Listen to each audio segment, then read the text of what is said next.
Assalamualaikum warahmatullahi wabarakatuh. Saya akan memberikan lagi dengan terakhir 045. Di sini akan menjelaskan hasil rangkuman saya, yakni makalah dari peningkatan citra digital endoskopi pada pankreatobiliari melalui metode Image Enhanced Endoscopy.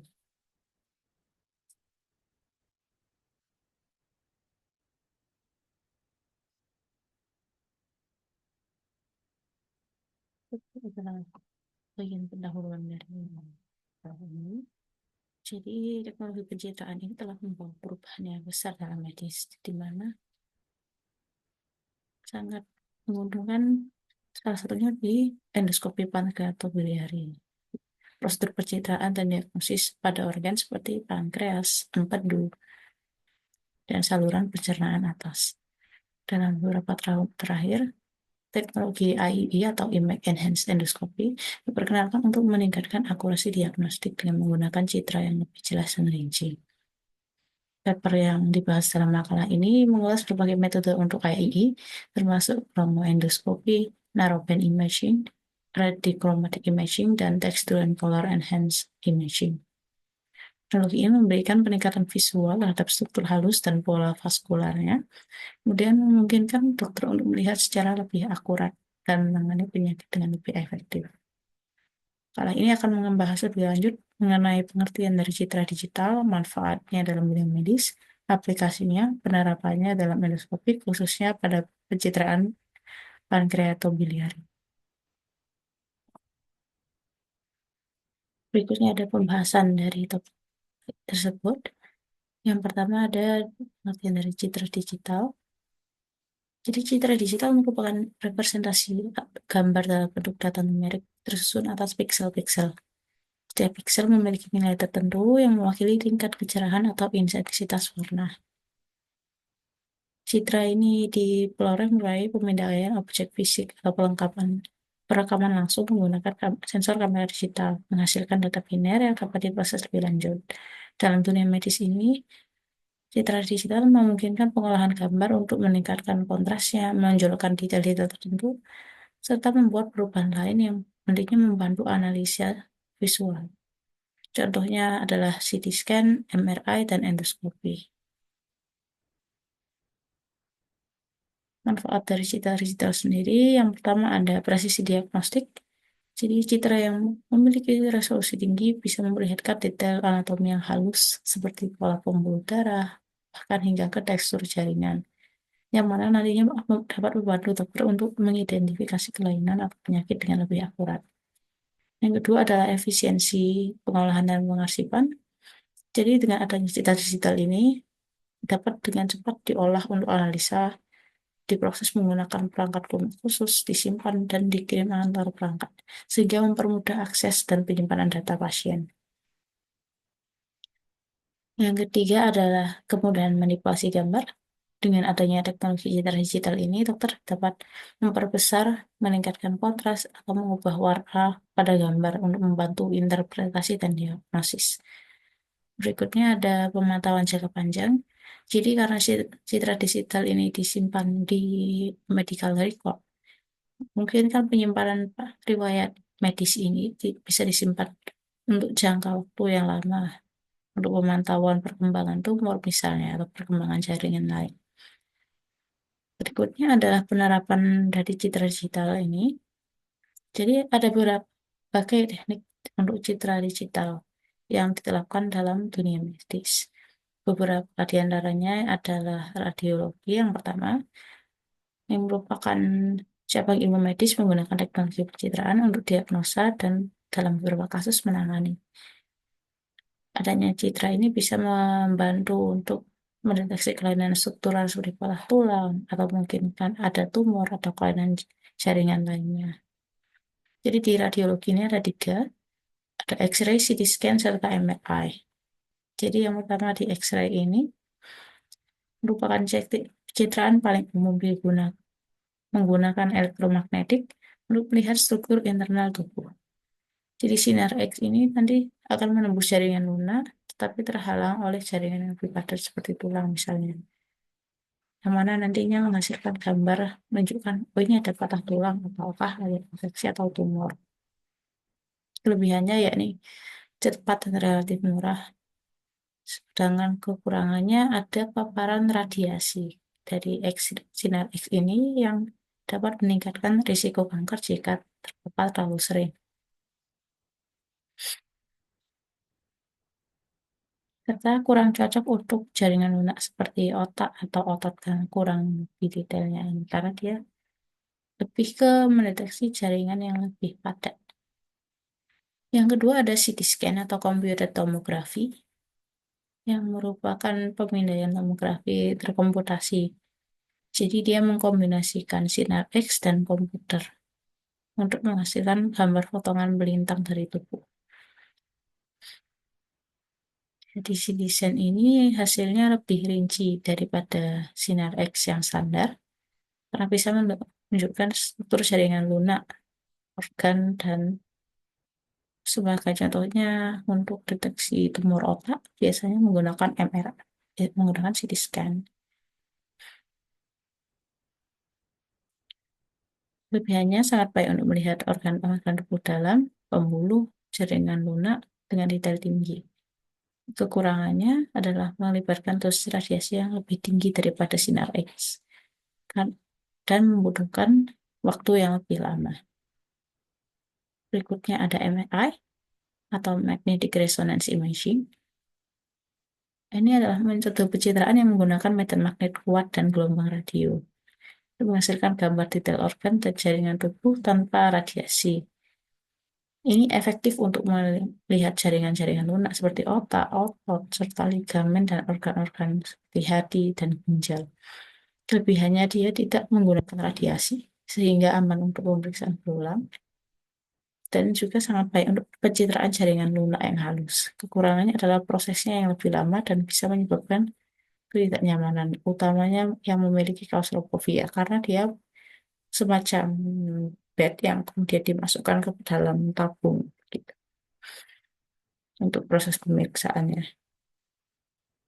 MRI ini juga tidak dapat dilakukan pada pasien dengan implan logam karena ada medan magnetnya ini. Berikutnya, setelah radiologi tadi, ada juga ultrasonografi atau USG.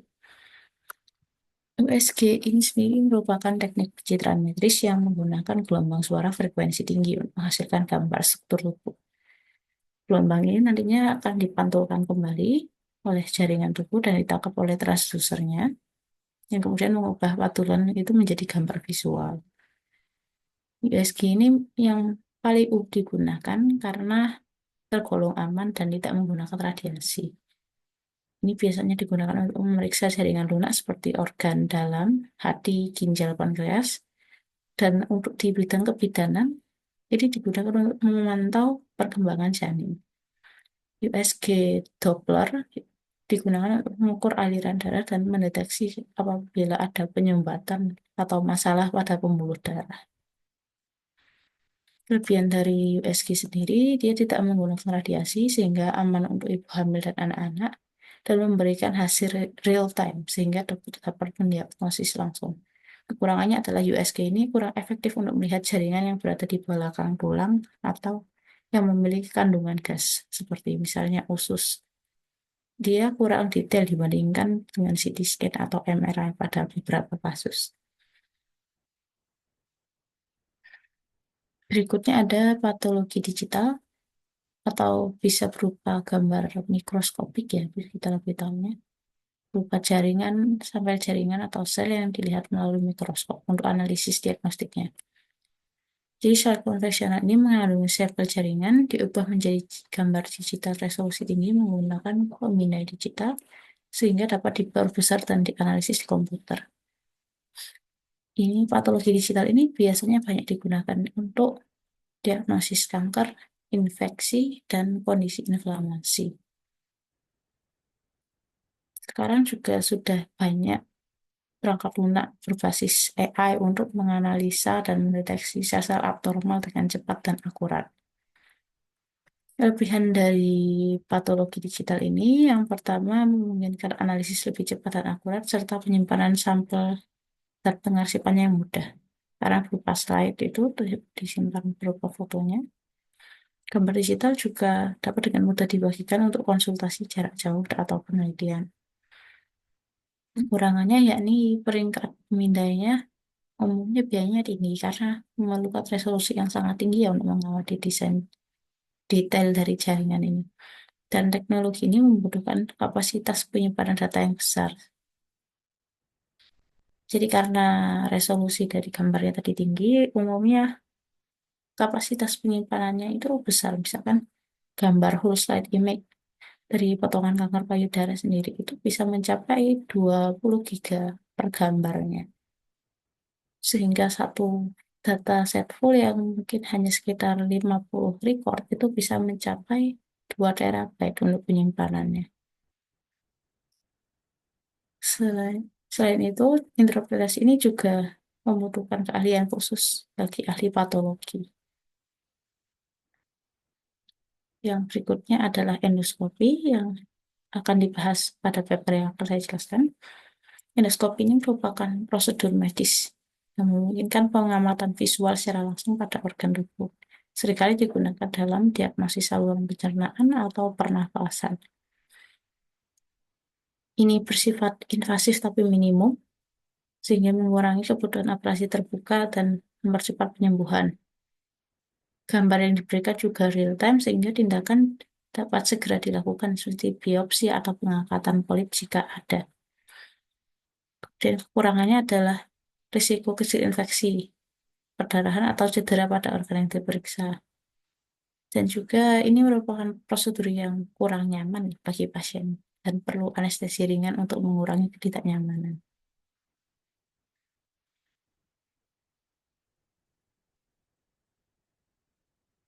Ini adalah terapan citra bidang biomedika endoskopi pada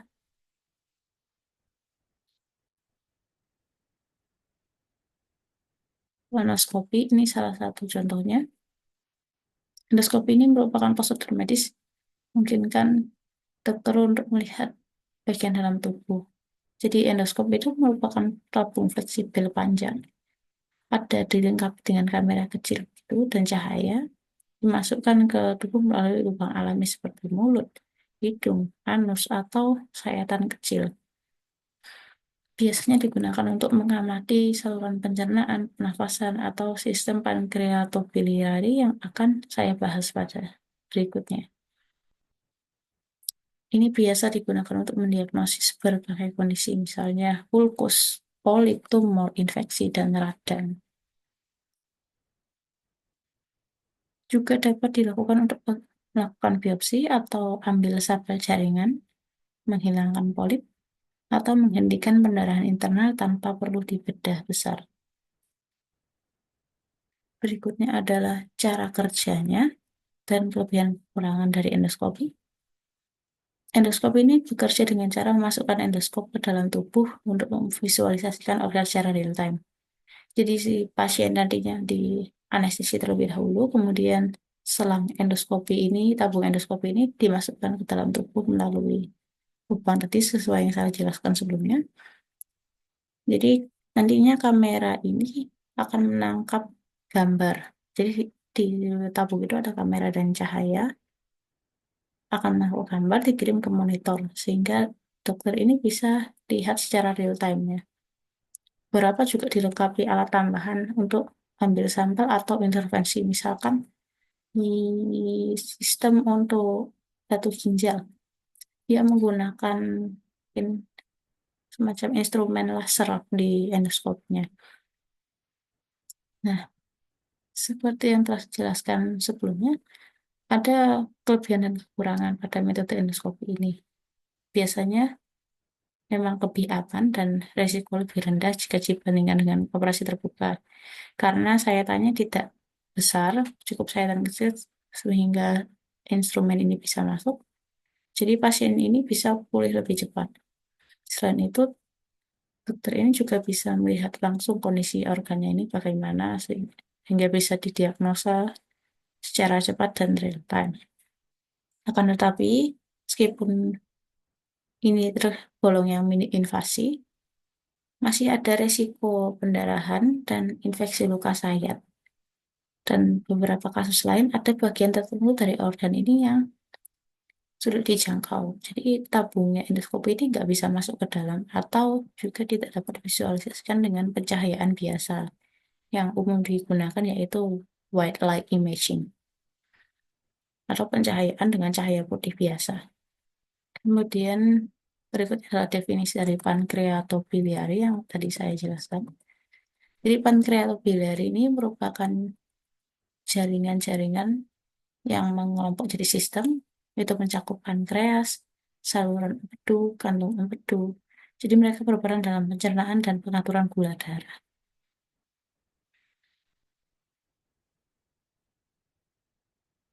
Sistem ini punya peran dalam proses pencernaan sama metabolisme.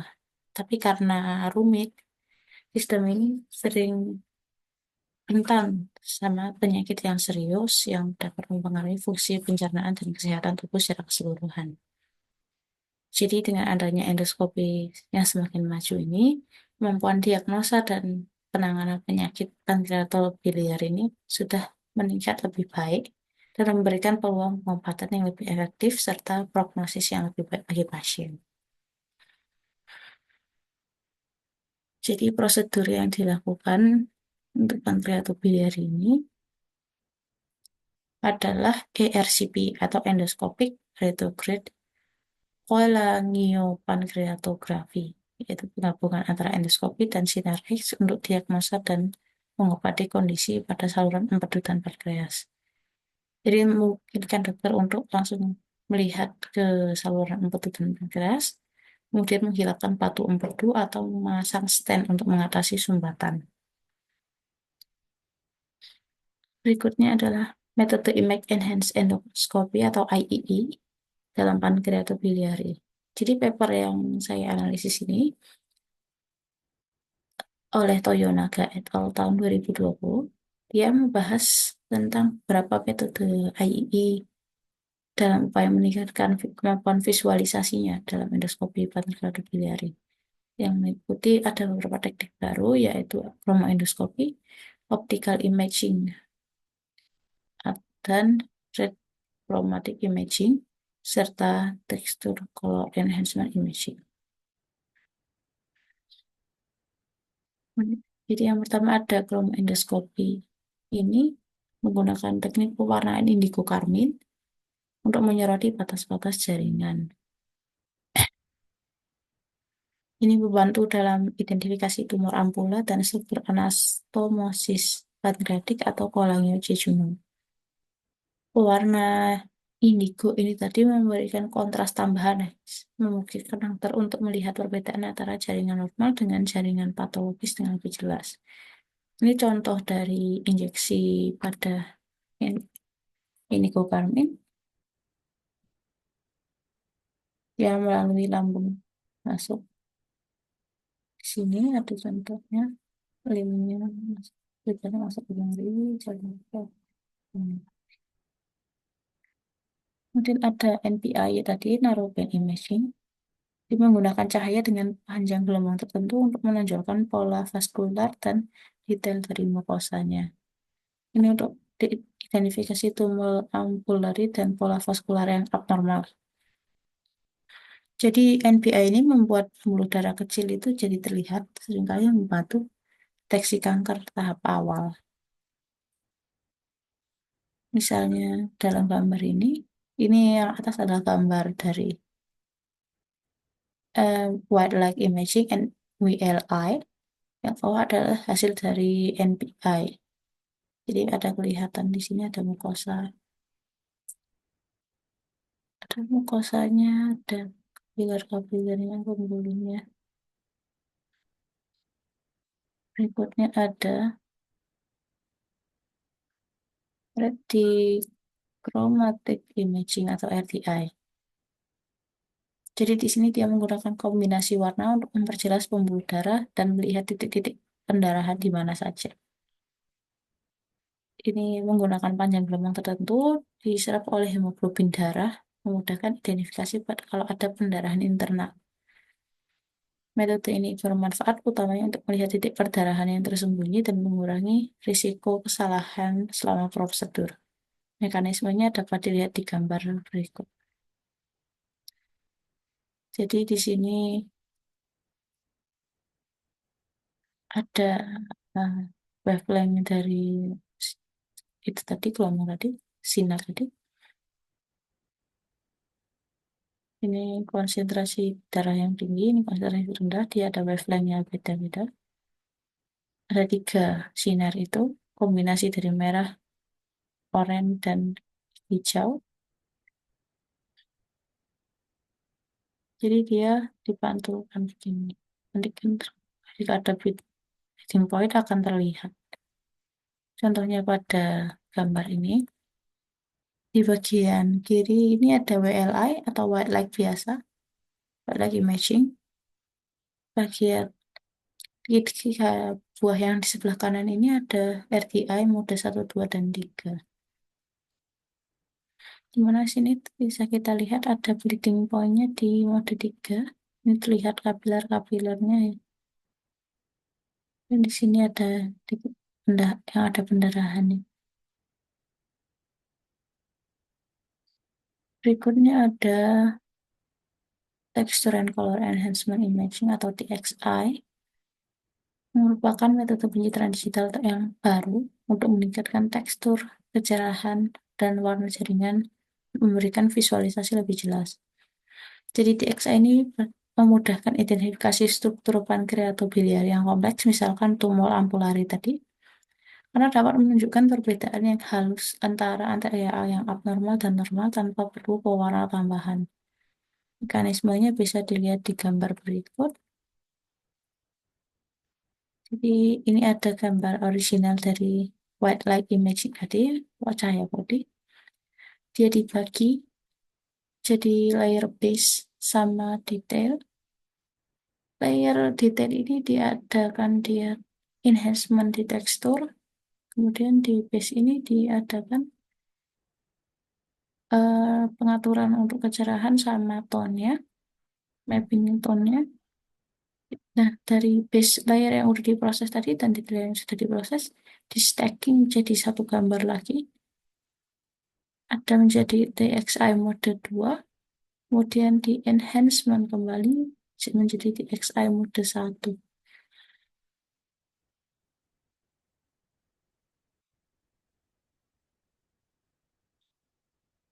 Kesimpulan dari yang telah saya jelaskan dari makalah ini, yang pertama, penerapan teknologi citra digital yang ditingkatkan dalam endoskopi pankreatobiliari melalui metode IEE menunjukkan potensi yang besar dalam meningkatkan akurasi diagnosis dan efektivitas terapi. Dan teknik-teknik kromoendoskopi, NPI, RTI, dan DXI tadi yang memperjelas visualisasi tersebut halus serta pola vaskularnya sangat penting dalam diagnosis dan pengobatan penyakit pankreatobiliari. Keunggulan ini memungkinkan identifikasi lebih baik atas lesi-lesi kulit yang sulit ditemukan, titik perdarahan, serta orifice biliar. Akan tetapi masih dibutuhkan penelitian yang lebih lanjut untuk memastikan manfaat serta keandalan teknik sebagai standar dalam prosedur endoskopi. Berikut adalah paper referensi yang saya gunakan pada makalah ini dari Toyonaga et al. Tahun 2020 dengan judul Recent Advancements in Image Enhanced Endoscopy in the Pancreatobiliary Field. Sekian presentasi dari saya. Kurang lebihnya mohon maaf. Terima kasih. Kami Pratiwi Silahi pamit undur diri. Wassalamualaikum warahmatullahi wabarakatuh.